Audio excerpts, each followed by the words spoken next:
Hello everyone, आज हम देखने वाले एक और वीडियो। ये भी है मुहावरे और लोकोक्तियाँ का ही। लोकोक्तियाँ हम बाद में देखेंगे। एक और देख लेते हैं वीडियो मुहावरे का। ठीक है, ज़्यादा नहीं है, इसमें 20 ही है, तो फटाफट देख लेते हैं। देखिए, लास्ट वीडियो में हमने देखा था, अलग से एक प्लेलिस्ट है हिंदी व्याकरण, हिंदी ग्रामर करके, उसमें आपको मिल जाएगा सारा। अंधे के आगे रोना यानी निर्दयी के सामने दुखड़ा रोना। अंधे के आगे रोना यानी क्या कि जिसके अंदर बिल्कुल भी ममता नहीं है, दया नहीं है, वो क्या है, निर्दयी है। ठीक है, तो अंधे के आगे अगर आप रोएंगे तो उसको दिखेगा क्या? नहीं दिखेगा उसे कुछ भी। ठीक है, इसी तरीके से जिसके अंदर दया है उसके आगे आप कितना भी रो, उसको कुछ फ़र्क ही नहीं पड़ेगा। निर्दयी है वो, उसके अंदर दिल नहीं है। और उसका सेंटेंस यहाँ पे बनाया हुआ है। अक्ल पर पत्थर पड़ना, बोलते हैं ना कि अरे उसने इतना इतना नुकसान कर दिया, उसके अक्ल पे पत्थर पड़ी थी। ठीक है, तो इस तरीके से उसको समझ भी नहीं आया, अक्ल पर पत्थर पड़ी थी यानी बुद्धि से काम न लेना। बुद्धि पर पत्थर पड़ना यानी कि बुद्धि से काम नहीं लेना।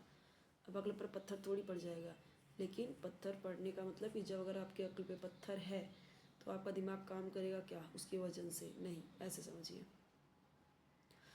अपने पाँव पर कुल्हाड़ी मारना। ठीक है, अपने पाँव पर कुल्हाड़ी मारना, ये आप नहीं लिखोगे तो भी चलेगा। अपने अपने पाँव पर कुल्हाड़ी मारना यानी अपनी हानि स्वयं करना। बोलते हैं, नॉर्मल है कि मैंने अपने अपने पैर पे कुल्हाड़ी खुद ही मार ली। तुमने अपने पैर पे कुल्हाड़ी खुद ही मार ली। ठीक है, अपना ही राग अलापना। कोई कोई होता है ऐसा कि जो सिर्फ अपना ही दुखड़ा रोता है, दूसरे का कितना भी नुकसान कर ले उसको उससे फ़र्क नहीं पड़ेगी, उसके साथ जो थोड़ा बहुत हुआ रहेगा उसके लिए ही रोता रहेगा वो।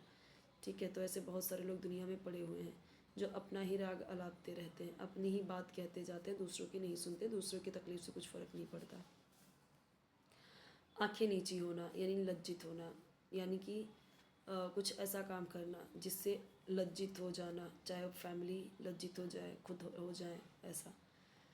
आँच ना आने देना, तनिक भी क्षति न पहुँचने देना, यानी किसी को भी थोड़ा भी तकलीफ़ ना देने देना।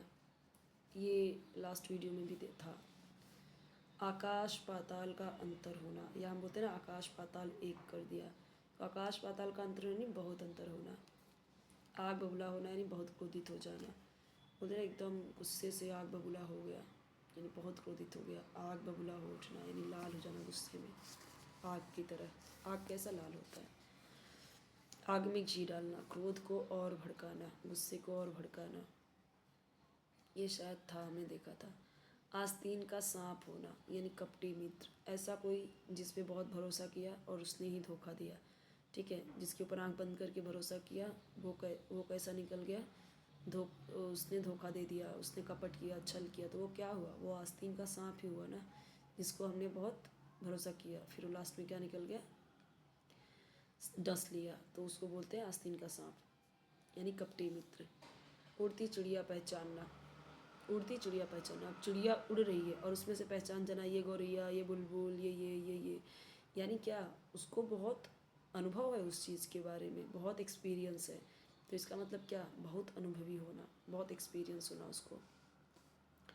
एक और एक 11 होना है तो एक सिंपल सा, लेकिन एक रखा उसके बाजू में एक रखा, एक एक मिल गए, कितने हो गए? 11 हो गए। बहुत बड़ा अमाउंट हो गया ना, 1 से 11 बन गया सीधा।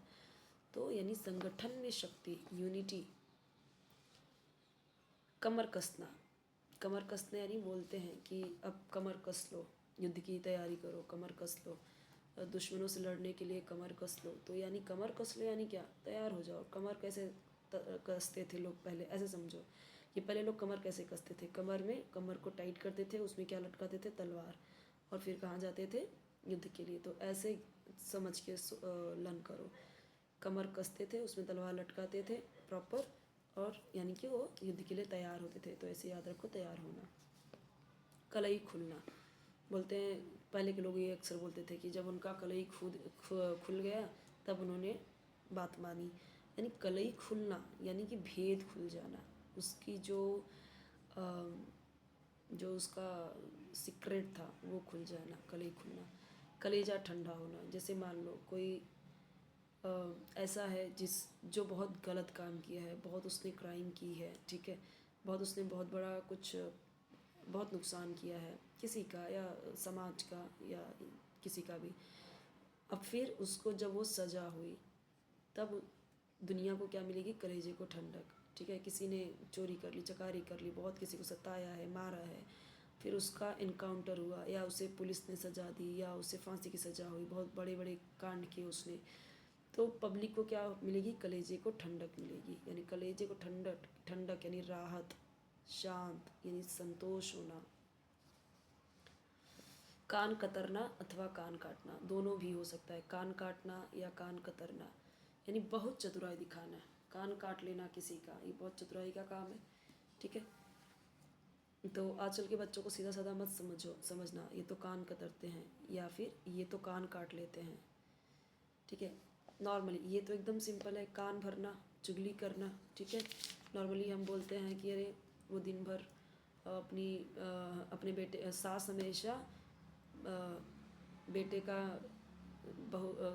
सास हमेशा बहू के खिलाफ बेटे का कान भरती रहती है, इस तरीके से हो सकता है। या फिर देवरानी हमेशा जेठानी का कान भरती रहती है, मतलब कुछ भी सेंटेंस आप लिख सकते हो, जो भी आप बना सकते हो, बस आपको मीनिंग पता होना चाहिए।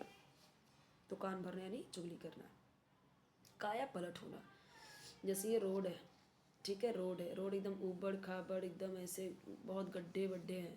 एक अच्छी सरकार आई जो उसने सब एकदम अच्छे से एकदम प्लेन कर दिया, हम क्या बोलेंगे।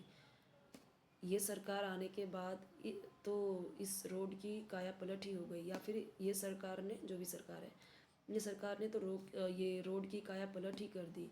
तो इस तरीके से कोई भी सेंटेंस आप बना सकते हो, ज़रूरी नहीं जैसा है वैसे ही कॉपी करो, बस आपको मीनिंग पता होना चाहिए।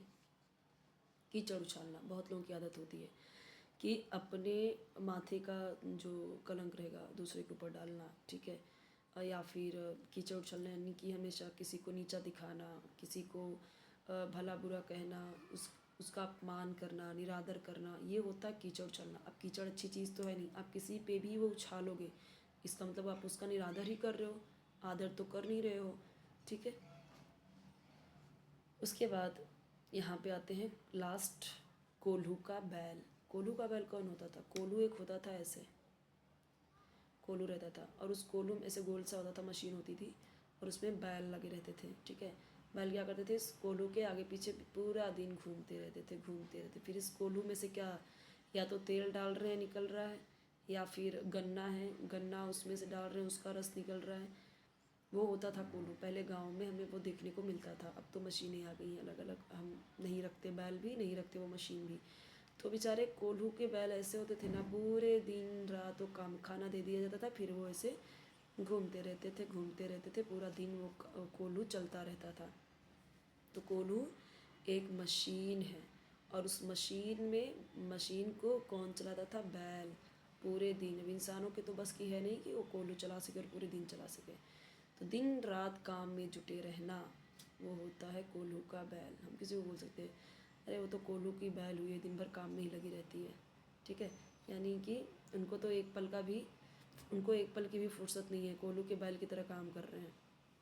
इस तरीके से लोकोक्तियाँ हम देखेंगे नेक्स्ट वीडियो में।